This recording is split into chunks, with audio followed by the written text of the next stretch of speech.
The October night pressed cold against the windows of Aleandro Valenti's private study on the northern edge of Las Vegas, where the city's glitter dissolved into shadow and silence. He stood motionless at the darkened glass, his frame silhouetted against the glow of security monitors, jaw clenched so tightly his teeth ached. Tall, broad-shouldered, dressed in a black cashmere coat that cost more than most people earned in a month, with silver threading through his dark hair at the temples and a scar running from the corner of his left eye to his cheekbone like a permanent reminder of the night he chose survival over mercy. His hands were gripped behind his back, knuckles white. For 3 weeks, he had watched her. 3 weeks of midnight departures. 3 weeks of a woman named Nora Voss slipping out through the kitchen entrance at exactly 12:27 in the morning, carrying cloth bags she never brought back, vanishing into the darkness for hours before returning empty-handed and hollow-eyed. In his world, there were no coincidences. Only patterns. Only betrayal wearing patient shoes. Behind him, 2 men stood in the shadows. Rocco, his oldest lieutenant, a man with a boxer's broken nose and eyes that had witnessed 20 years of Aleandro's rise. Franco, younger, hungry, the kind of enforcer who asked questions after the violence was finished, not before. Both men had learned long ago that silence was currency more valuable than money. They exchanged a glance, the kind men share when they sense a storm coming. How many times? Rocco's voice was rough, textured like gravel. 17, Aleandro said. Not a question. A statement. 17 nights in 21 days. Always the same time. Always the same route. The security monitors cast their cold blue light across the room. One screen showed the front gate of the mansion, rain beginning to fall now, October rain that carried the smell of rust and dying things. Another showed the service road at the property's edge, empty except for the wind pushing leaves across asphalt. We could follow her, Franco offered, his hand already moving toward the phone on his belt. No, Aleandro said. Not yet. Let her believe she is invisible. 8 years. 8 years since his own brother, Marco, named after Aleandro's father, wore his name like a borrowed jacket, had walked into a federal courthouse and sold the family's entire operation to avoid 20 years in prison. Federal enemies now knew the routes, the names, the safe houses. The family lost $300 million in seized assets that week alone. Lost soldiers. Lost respect. Lost the one thing Aleandro Valenti had built his entire empire upon, the understanding that betrayal had exactly one price in his world. Death. He had chosen to believe his brother's widow was innocent of involvement. He had paid for her care, her children's education, her house in Scottsdale. But the cost of that mercy was vigilance without end. The cost was a man who no longer trusted easily, who saw shadows in doorways and poison in smiles. This woman. Nora Voss. She had appeared 3 months ago. She came through a door in the restaurant, the private establishment he maintained on the 7th floor of a building downtown that most people never knew existed. She wore the uniform of the kitchen staff, black pants, white shirt, an apron stained with the honest work of feeding other people. Her hair was dark, pulled back so tightly her temples showed the strain. Her eyes were a shade between green and gray, the color of the sky before a storm, and they carried a weight that made her look decades older than whatever her true age might be. When she placed his coffee on the table, black, no sugar, exactly the way he preferred it, her hands trembled slightly. "You are new," he had said. "Yes, sir." 3 days. Her voice was barely a whisper, trembling like a candle in the wind. "Your name?" "Nora Voss." "Will you remain, Nora Voss, or is this another transient position?" She met his eyes then, and something cold and dangerous stirred in his chest. She did not look away. She did not flinch. She simply stood there, this small woman in a kitchen uniform, and answered, "I will remain as long as you allow me to, sir. I need this job more than I have ever needed anything." The honest desperation in those words was the most dangerous thing he had encountered in 8 years. Desperation was unpredictable. Desperation made people do terrible things. Now, on the monitors, a figure appeared at the front gate. A shopping cart with one wheel that squeaked with rhythmic precision. Two small children huddled against the figure, their shoes, even visible on the grainy security footage, held together with duct tape and the kind of hope that children carried before the world taught them its cruelty. And there she was. Nora Voss, standing at the brass doors of his mansion, her small hand raised to knock, rain beginning to soak through her jacket, a jacket so thin it looked like it might dissolve entirely.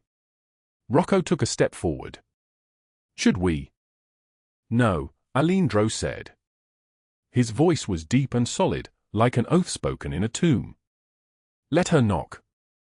The sound came through the speakers, distant and small. A soft, hesitant knock on brass doors that weighed more than this woman probably weighed. Waiting. Hoping. Not knowing that on the other side of that door stood a man who was trying to decide whether she was a woman in need or a woman sent to destroy him. Not knowing that his lieutenants were watching every muscle in her face, every tremor of her hand, cataloguing her as either asset or target. What could she possibly want? Franco whispered. But Aleandro already knew. He had known from the moment he first saw her 3 months ago. He knew because he had learned long ago to read what people did not say. Her children were thin. Her shoes had worn through at the heel. The watch she wore, visible on the security feed, was broken. The hand stopped at 3:14, telling a time that no longer existed in her world. She had come because she needed something. She had come because there was nowhere else to go. When the knock sounded again, softer this time, like something dying, Aleandro turned away from the monitors. "Have Marco send someone to the gate," he said. "Bring her inside." The silence that followed was the kind of silence that came before everything changed. Rocco and Franco exchanged a look neither had shared in 15 years of working for this man. In 15 years of watching him order executions without flinching, negotiate with federal agents without breaking a sweat, bury his own brother's memory with the same efficiency he applied to everything else in his life. This silence was not the silence of a man about to extract information from a spy. This was the silence of a man about to make a mistake. But neither lieutenant knew it yet. Neither man understood that sometimes one hand reached out at precisely the right moment could change an entire life. The rain fell harder, and somewhere in the October night, a woman who had $5 in her pocket and $35,000 of debt sitting on her shoulders like a coffin lid, stood shivering at the gates of the most dangerous man in Nevada, about to walk through a door she could not yet close behind her. Before we continue, drop a like if this story hits you. Share it with someone who needs to hear it and subscribe so you don't miss what's coming tomorrow. Now let us go back to the beginning, 3 months earlier, when Nora Voss still had a roof over her head and no idea that her life was about to collide with the one man in this city who could destroy her completely, or save her, depending on which side of his mercy she fell. 3 months earlier. Summer heat rising from the asphalt like something alive and hungry. A efficiency apartment in a neighborhood where the streetlights stopped working years ago and no one bothered to fix them. Nora Voss stood in her kitchen, a corner of a room with a hot plate, a half refrigerator, and exactly 4 pans, accounting bills. $17.43. For days until her next shift. 2 children depending on what she could make that stretch cover. This was the mathematics of her life now. Numbers that never quite added up. Calculations that left no remainder, only debt. Her daughter Emma was 8 years old, with dark hair and eyes that still held light in them, though Nora could feel that light dimming a little more each month. Her son Marcus was 5, and he still asked why they could not afford things instead of simply accepting that they could not. These questions broke something inside her that was already breaking. "Mommy, I am hungry," Marcus said from the other room. Nora closed her eyes. She had $17.43 for days to stretch it, and a son asking for food with the simple honesty of a child who did not yet understand that his mother had to choose between feeding him and paying the electric bill. She made the choice she always made. She found the pasta, the cheapest kind, and she boiled water on the hot plate and she fed her children with the kind of tenderness that only came when you were breaking apart from the inside out. Marcus ate. Emma watched her mother's face and did not ask for seconds even though Nora could see the hunger written across her small features like a map of their geography. Later, after the children slept on the mattress they shared because her bedroom held nothing but storage boxes and broken dreams, Nora sat by the window and looked at the eviction notice on her table. Cordelia Blackwood. The name seemed designed to belong to a woman who wore cruelty like cologne. $35,000. 2 months back rent, 3 months forward, legal fees, and the creative addition of charges that appeared on the notice as simply miscellaneous damages even though this woman had never once stepped foot inside this apartment. The grandmother's recipe book sat beside the eviction notice. Nora's grandmother had died 5 years ago, and this book was the only thing of value she had inherited, though its value was not the kind banks recognized. In the margins, her grandmother had written notes in Spanish and broken English. Recipes for the kind of food that had fed their family through impossible times. Arroz con pollo. Ropa vieja. Beans that could stretch to feed 12 people if you were skilled enough, desperate enough, patient enough. On the page for black beans, her grandmother had written, "This will save you when nothing else can. Always keep these dried. Always keep salt. Food is love when love is all you have left." Nora picked up the book and held it like it might dissolve. Like everything she touched was becoming less solid, less real, less possible. This job at the private restaurant, kitchen staff, night shifts, $7.50 an hour plus whatever tips made it through from the dining room to the people who worked in the back, this job was the only thing standing between her family and the street. The street was where this story had been heading for 2 years now, ever since Douglas Hale decided he no longer wanted to share custody of the children. Douglas Hale, who was handsome in the way that violent men often were, with a smile that promised protection and a fist that delivered something else entirely. She had spent 3 years with him, and those 3 years had cost her everything except Emma and Marcus. The bruises had faded. The fear had not. The protective order sat in a drawer, a piece of paper that meant nothing when the man violating it had connections to police who smiled when she called and then did nothing at all. And so she worked nights. 12-hour shifts, her feet aching, her back screaming, her hands burned and blistered from the heat of commercial kitchens. And in her pocket, always, the grandmother's recipe book, because it was the only thing that felt like it belonged to her anymore. The first night at the private restaurant on the 7th floor was the night that everything began to change, though she could not have known it. How could she have known that the man she poured coffee for, the one with the scar and the eyes that saw straight through her carefully constructed walls, was the man who could change everything?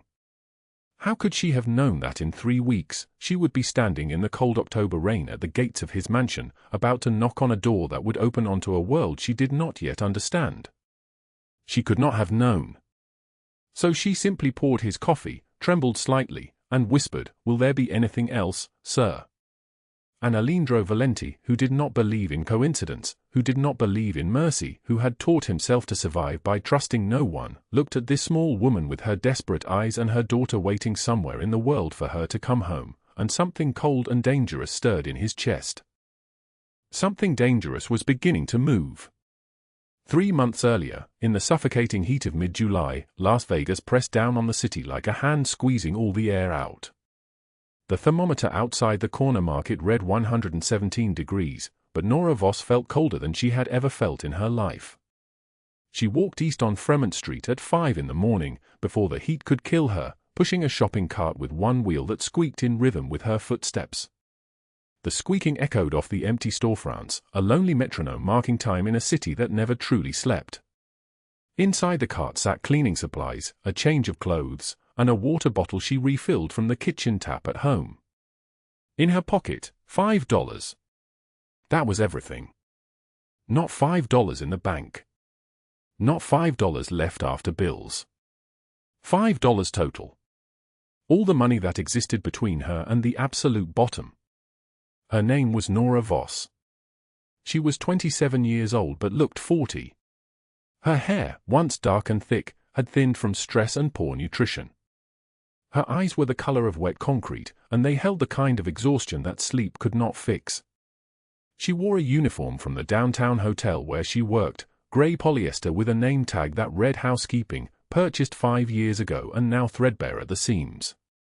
Her shoes were held together with duct tape and the pure stubborn refusal to quit. 6 blocks behind her, in a neighborhood where the yards had chain-link fences and the houses exhaled broken dreams, 2 children still slept in a bedroom they shared. Marcus was 6 years old, and he wet the bed sometimes from nightmares about the shouting. Emma was 4, and she held a stuffed rabbit missing one eye, a thing so worn that its original color was unidentifiable. Both children lived in a 2-bedroom apartment that rented for $800 a month.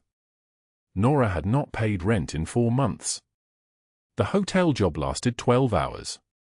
She cleaned 32 rooms, changed 250 bedsheets, scrubbed toilets in fluorescent light that made her skin look gray, and ate the leftover continental breakfast from the conference room on the 4th floor, stale muffins and coffee so old it tasted like burned rubber.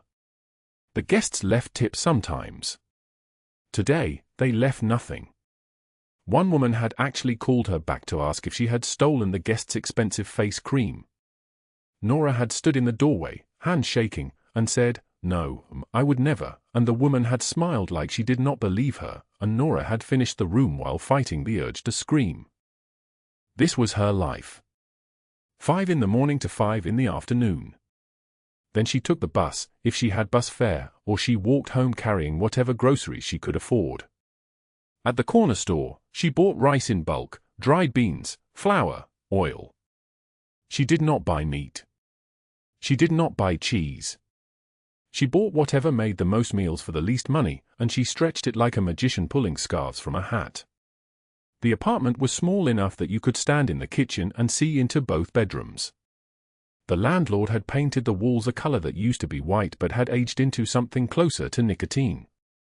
There was a bathroom with a shower that worked half the time and a living room with a couch that had come from a sidewalk 5 years ago.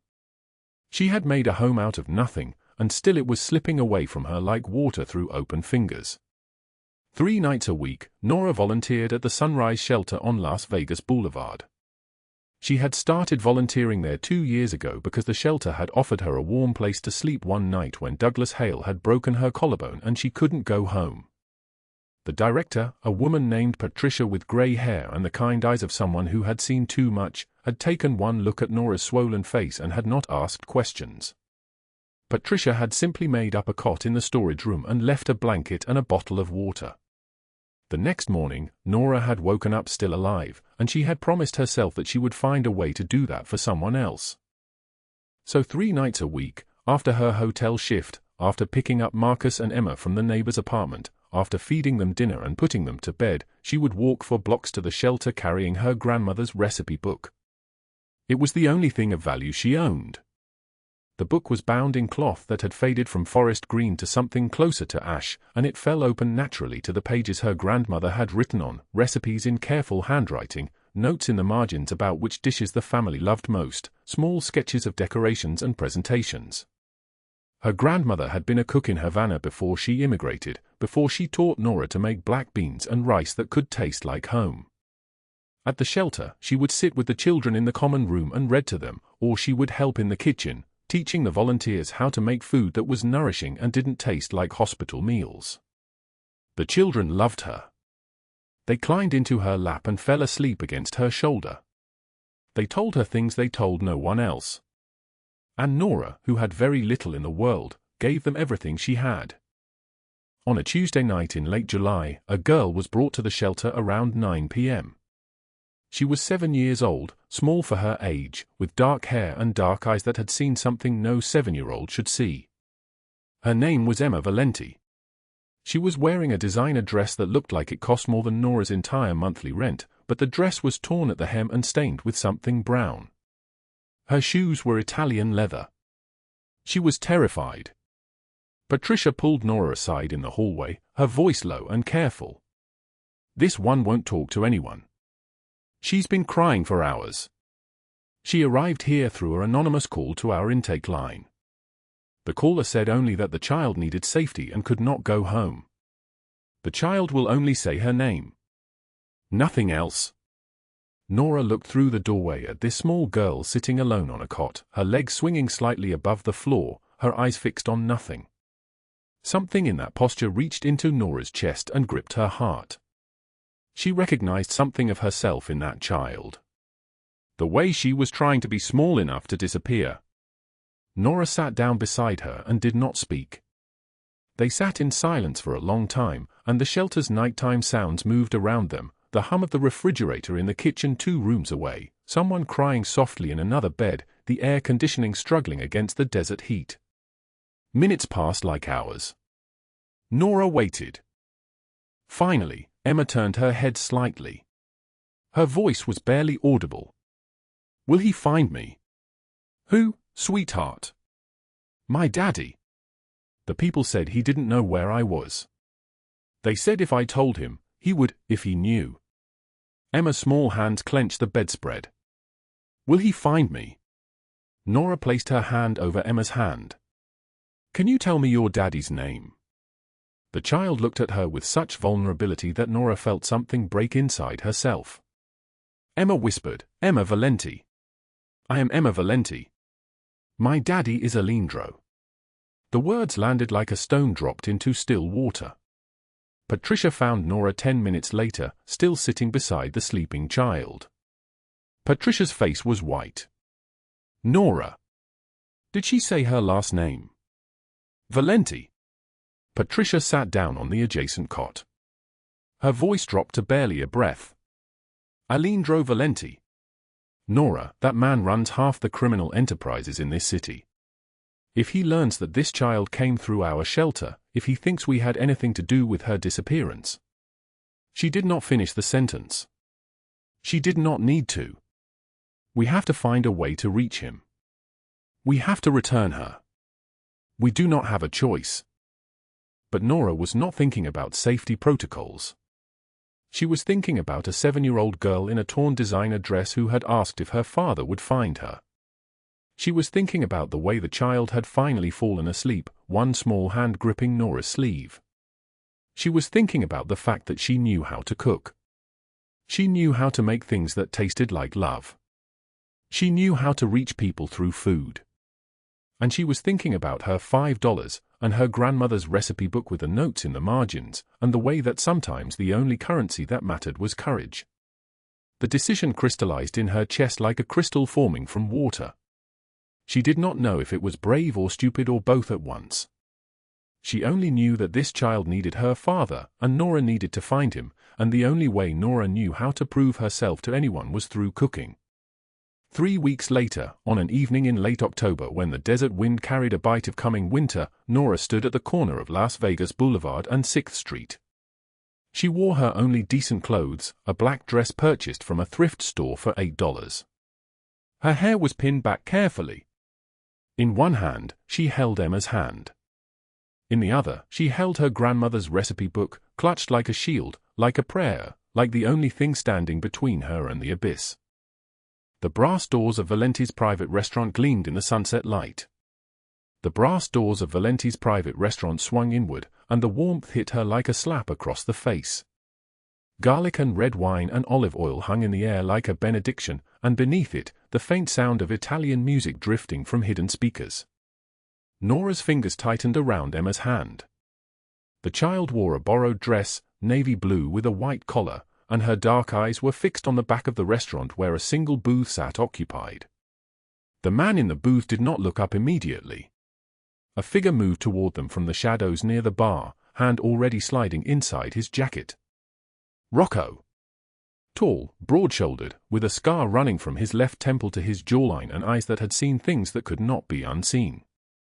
His voice came out like gravel being crushed. "Nobody walks in here without an appointment." Nora's throat closed. She could feel Emma trembling beside her.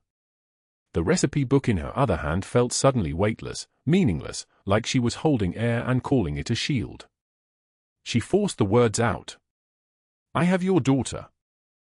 The restaurant went absolutely still. The music seemed to pause between notes.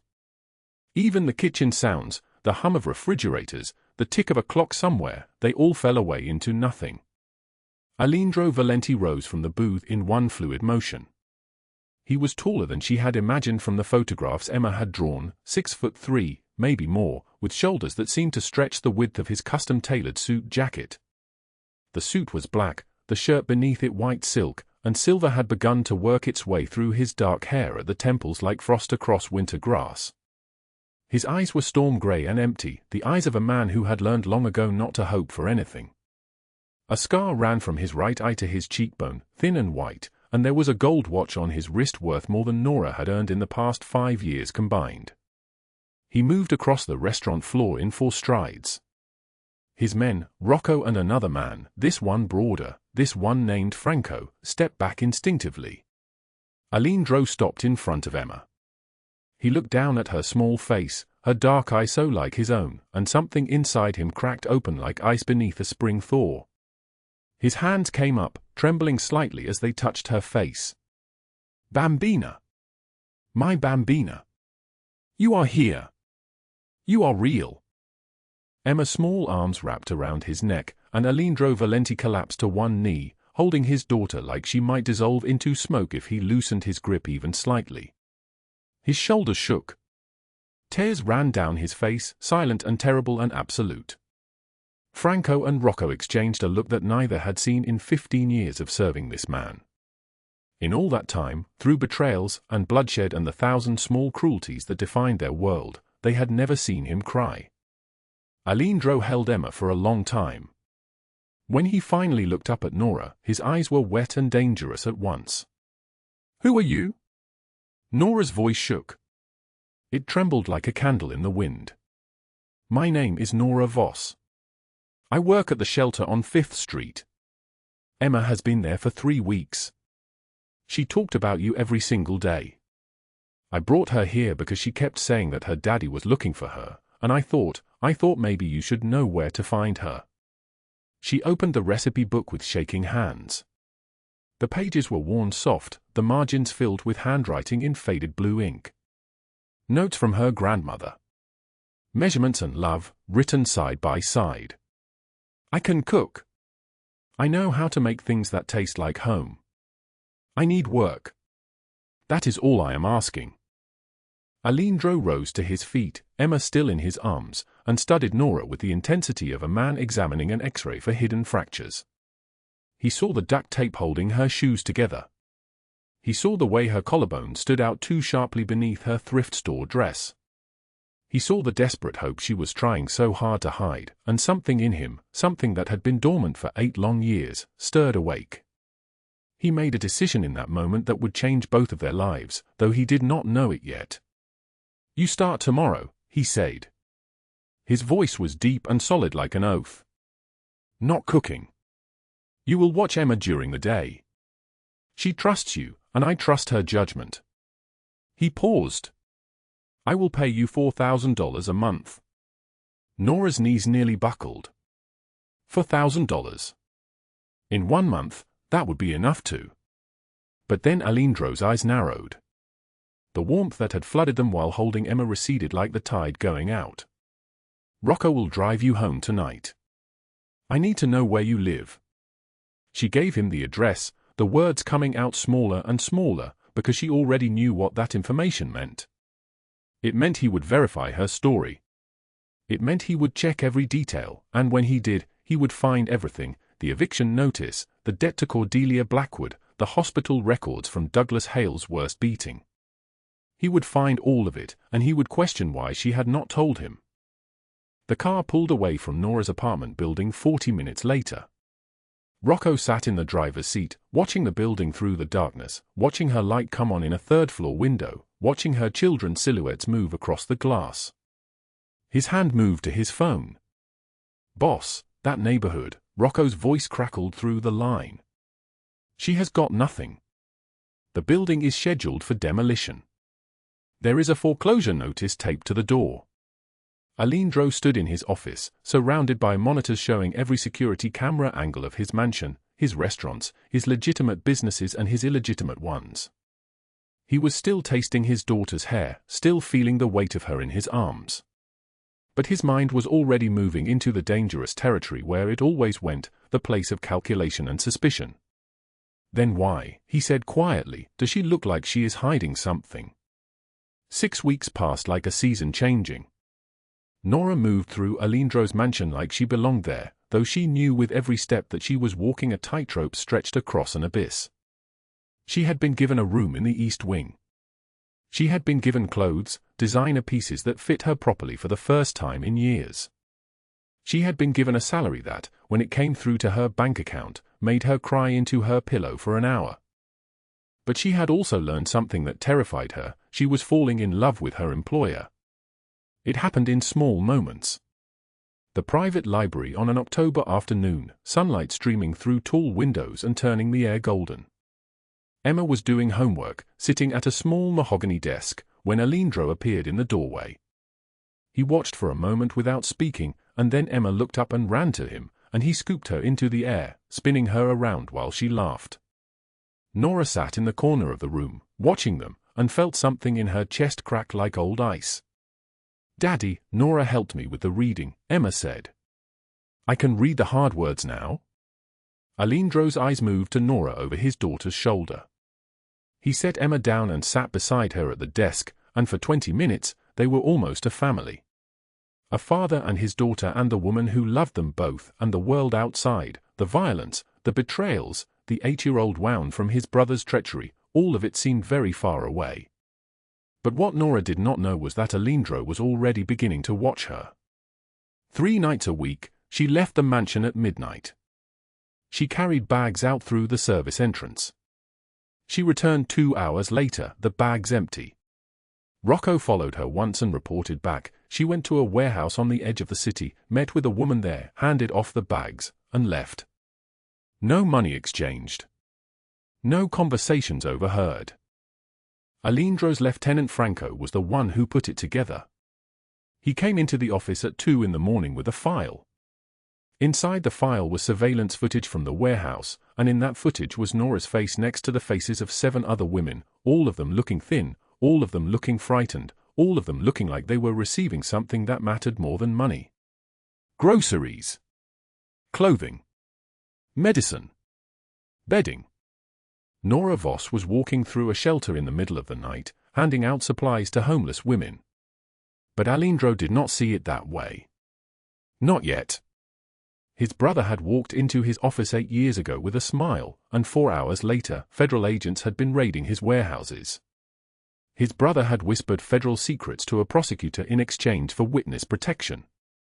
His brother had looked him in the eye and lied for 47 days straight. Aleandro's voice when he spoke to Rocco was ice cold. "Follow her tomorrow night. I want to know exactly what she is carrying and who she is meeting. If she is talking to anyone in law enforcement, I want to know the moment her lips open." The suspicion had planted itself like a seed. It would take root and grow in the darkness of his mind for weeks, watered by his past, fertilized by his fear. That evening, Nora tucked Emma into bed. The child was drowsy, her dark eyes half closed, her small hand gripping the corner of Nora's sleeve. "Your father is a good man," Nora whispered, tucking the blanket beneath Emma's chin. "You are very lucky." Emma's voice came out soft and certain. "He likes you, Nora. I can tell. He looks at you the way he used to look at pictures of my mother." Nora's heart broke. It broke quietly, completely, with the sound of something fragile shattering against stone. She turned out the light and closed the door, and in the hallway outside, she leaned against the wall and let herself feel the weight of the impossible situation she had created. She had brought Emma home. She had saved a child.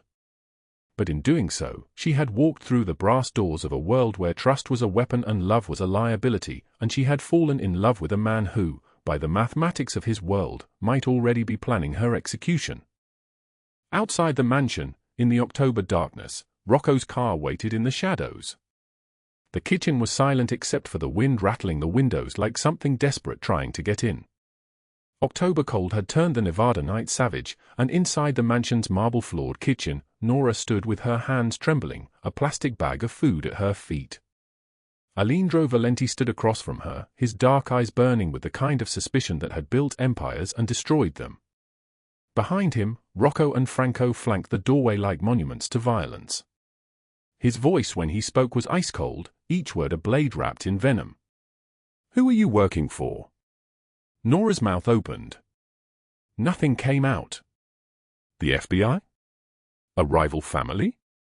Someone trying to move into my territory?" He moved closer, each step deliberate, controlled. You disappear at midnight. You return with bags. You lie about where you go. My men have been watching you for 3 weeks, Nora. 3 weeks of you sneaking through the darkness like a thief. His jaw clenched. So I will ask you one more time, and I suggest you find your voice. Who are you working for? What are you talking about? Her voice shattered like glass dropped from a height. Aleandro, I have no idea. Stop. He held up one hand. His gold watch caught the kitchen light. The midnight meetings. The bags you carry. The places you go that no one knows about. The phone calls you take in hallways when you think I am asleep. Do you think my men are blind? Do you think I would let someone I loved disappear into darkness without understanding why? The words landed like bullets. Loved.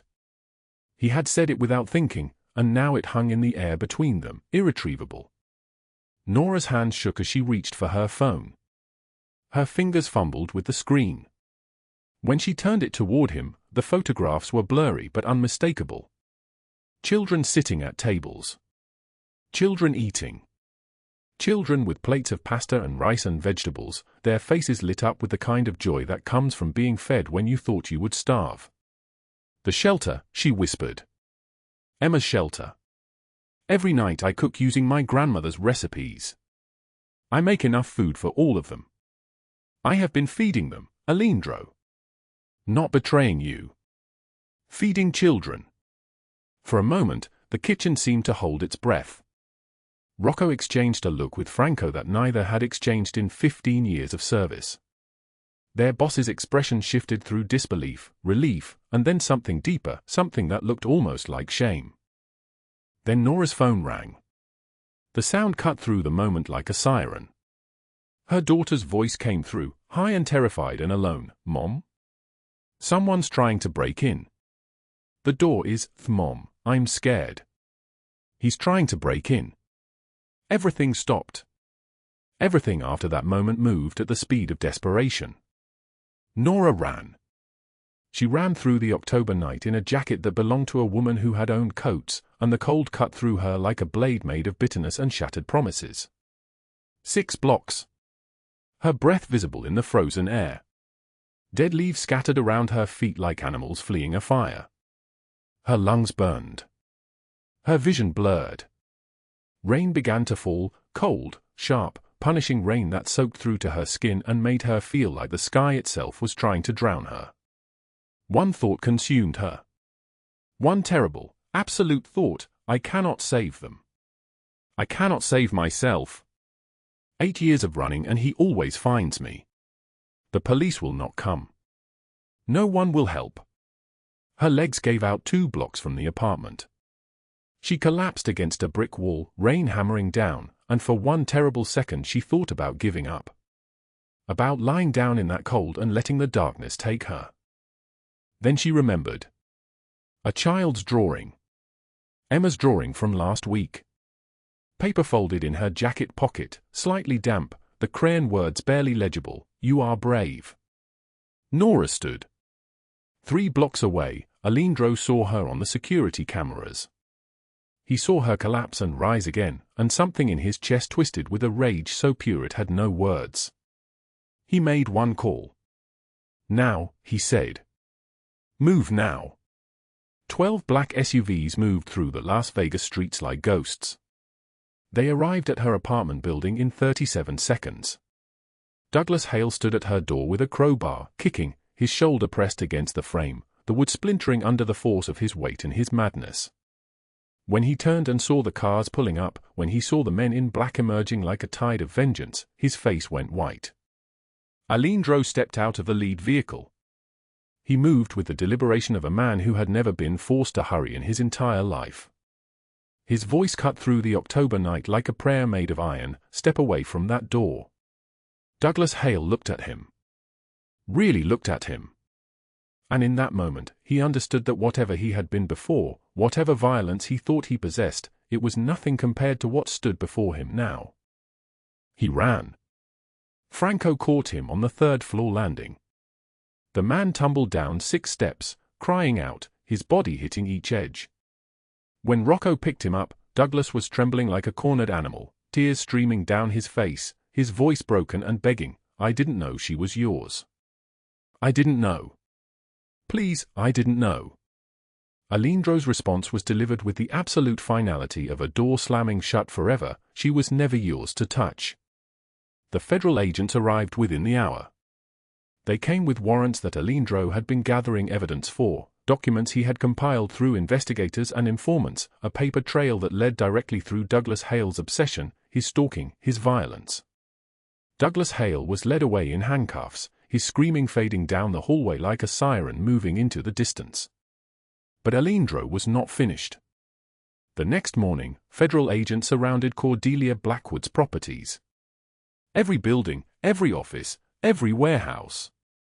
They came with warrants and cameras and the kind of fury that only law enforcement can bring when they uncover something that has rotted beneath the surface for years. Aleandro's investigation had revealed everything. The human trafficking. The extortion rings. The women forced into labor. The money moved through her real estate empire like blood through veins, carrying infection to every corner of the city. Cordelia Blackwood was led out of her penthouse in handcuffs, her designer suit wrinkled, her makeup running, her voice shrill and insistent, "This is a mistake. This is a mistake. I have done nothing wrong." No one listened. By noon, her accounts were frozen. By sunset, her empire had dissolved like salt in water. Within 48 hours, every news station in Nevada had run the story of her downfall. 2 weeks later, in a federal courtroom, a judge in a black robe delivered the sentences. Douglas Hale, 40 years, no parole. Cordelia Blackwood, 40 years, no parole. Too quick, Aleandro had thought. Too easy. Too merciful would have been death. But this was better. This was systematic destruction. This was them living in a cell for the rest of their natural lives, breathing recycled air, eating prison food, knowing that their power meant nothing now. Nora stood in that courtroom holding Emma's hand. The child was 7 years old and wearing a dress with small blue flowers, her dark hair braided the way Aleandro had taught her to braid it, sitting with her in the mornings before school. Nora was finally breathing as a woman who was no longer hunted. The weight that had pressed down on her shoulders for 8 years, the constant fear, the looking over her shoulder, the sound of footsteps in the dark, it had lifted. But what she did not know, what she could not have known, was that Aleandro had found something else 3 days before the sentencing. A letter, written in her handwriting, folded and never sent. He had found it in the drawer of the bedroom she had moved into when she agreed to stay at the mansion. The envelope had no name on it, but when he opened it, her words were there, each one written in the careful script of someone saying goodbye. The letter that would change everything. The October wind cut through the parking garage like a blade wrapped in ice, carrying the smell of concrete and engine oil and the ghost of rain that had fallen hours before. Nora's hands trembled as she loaded the last box into the used sedan, a 2009 Honda Civic with 180,000 miles, but it was hers, bought with 6 months of honest wages, the first thing she had ever owned that did not come from a shelter donation bin or a thrift store clearance rack. She did not hear him approach. Footsteps on concrete should have echoed, should have warned her, but Aleandro moved like a man who had spent 8 years learning how to arrive without announcement, how to appear in a room and change its temperature simply by existing in it. "You were going to leave without saying goodbye." Nora's entire body froze.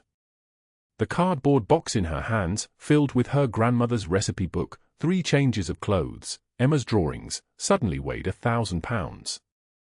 She turned slowly. Aleandro stood 15 feet away, hands at his sides, his charcoal suit somehow immaculate despite the hour, despite the cold. His dark eyes held something she had never seen there before. Something shattered. "I wrote you a letter," Nora said, her voice barely a whisper, trembling like a candle in the wind. "I found it." He stepped toward her, each footfall deliberate. "I found it 3 days ago. In the drawer beside your bed. The envelope with no name. Your handwriting on every page. Nora's jaw tightened. That letter. She had written it in the candlelit booth at his restaurant at 3 in the morning, sitting in the exact seat where they had shared their first meal together weeks ago, where he had fed her soup and bread and treated her like she was someone worth feeding. She had sat in that booth with a pen borrowed from the host stand and poured every impossible truth onto paper. You read it, she said. Not a question. Twice. His voice cracked on the word, deep and solid like an oath that was breaking. I stood in that empty restaurant and read every word twice. And I need you to understand something, Nora. You think your scars make you poison? They make you a survivor. You think your past makes you unworthy? It makes you the strongest woman I have ever known. The distance between them felt like a chasm. She wanted to move, to run, to somehow undo the decision that had been crystallizing inside her for weeks. The knowledge that loving him was slowly poisoning him, that her enemies would become his enemies, that her darkness would eventually consume the light he had shown her. Aleandro, I am nobody, she said, the words catching like broken glass in her throat. A homeless woman with nothing to offer you. My past is written in blood and shame. I have been hunted across this city. Douglas Hale will find me eventually, and when he does, he will find you too. I cannot let that happen. I will not. He closed the distance in 4 strides. Up close, she could see the exhaustion beneath his eyes, the way his hands clenched and unclenched at his sides as if he was fighting the urge to pull her into his chest and never let her move again. You are the woman who fed shelter children at midnight with your grandmother's recipes, he said, his voice steady now, certain as a judge's verdict. You are the woman who protected my daughter when she had no one else in this world to protect her. You are the woman I love, Nora. Do you understand that? I have spent 8 years waiting for betrayal. My own brother sold this family to federal enemies. I chose survival over mercy. I chose power over trust. And then you walked through my restaurant door with my daughter's hand in yours, and everything I believed about loyalty and faith and human kindness was wrong. Nora shook her head, tears finally beginning to spill down her cheeks after 8 years of holding everything in, 8 years of not allowing herself to break. I am not letting you disappear, he whispered, his hands reaching for her face, cupping her cheekbones as if she was something precious and fragile. Not now. Not ever. Not for me. Not for any reason. You hear me? I love you too much to. I know. I read that part. 3 times. His forehead touched hers, his breath visible in the cold October air between them. And it is the reason I am telling you no. No, you do not disappear. No, you do not sacrifice yourself. No, you do not run. We handle Douglas Hale the way we handle every threat to our family. We face it. We destroy it. We build something safe on top of the ruins. The parking garage fell silent except for the sound of wind howling through the concrete structure, the distant hum of the city beyond these walls. Nora stood with her forehead pressed against his, breathing in the scent of his cologne and the cold air, feeling for the first time in 8 years like she was not drowning. 3 days later, in a federal courtroom in downtown Las Vegas, a judge in a black robe delivered the sentences. Douglas Hale received 40 years with no possibility of parole. Cordelia Blackwood received 40 years with no possibility of parole. The courtroom had filled with federal agents, with news cameras, with the systematic machinery of justice grinding both of them into dust. Nora stood in the gallery holding Emma's hand. The child was 7 years old and wearing a dress with small blue flowers, her dark hair braided the way Aleandro had taught her, sitting with her in the mornings before school, his enormous hand surprisingly gentle as he worked through each section of hair. The weight that had pressed down on Nora's shoulders for 8 years, the constant fear, the looking over her shoulder, the sound of footsteps in the dark, lifted like a stone being removed from her chest. She could breathe now. Her lungs did not have to fight for air. 6 months later, spring bloomed across Las Vegas in shades of pink and gold. The dry desert heat was beginning to climb, but the morning still held the memory of winter's mercy. Nora stood in the kitchen of Aleandro's restaurant, the one with the brass doors and the candlelit booths, and she was no longer wearing a server's uniform. She wore chef's whites, pristine and professional, and the margins of her grandmother's recipe book now included notes in Emma's careful child's handwriting, drawings of ingredients, new ideas scattered between the old recipes. The kitchen hummed with controlled chaos. 3 sous chefs moved around her, respecting the space she had earned, following the techniques she had brought from years of cooking in shelter kitchens, from feeding people who had nothing, from understanding that food was sometimes the only language of love that mattered. Behind the restaurant, in the garden that overlooked the mansion's sprawling grounds, Nora's 2 children played with Emma. The 3 of them were building something from rocks and leaves, their laughter carrying through the afternoon like bells. Aleandro sat on the terrace watching them, a glass of wine untouched in his hand, and when Nora came outside for a moment, he pulled her into the chair beside him. That evening, as service wound down, Aleandro found her in the candlelit booth, their booth, where it had all begun. The kitchen had emptied. The waitstaff had gone home. It was just the 2 of them and the soft glow of candles reflecting off white tablecloth and water glasses. He took her hand across the table, his fingers threading through hers with the kind of certainty that comes from knowing exactly what you want and refusing to let it go. "Do you remember what you said that first night?" he asked. "When you came through those brass doors in the October cold, asking if you could work for me?" "That I just needed a chance," she said softly. "You told me you had $5 to your name. You told me your children had not eaten a real meal in 4 days. You told me you owed $35,000 to a landlord who was trying to destroy you."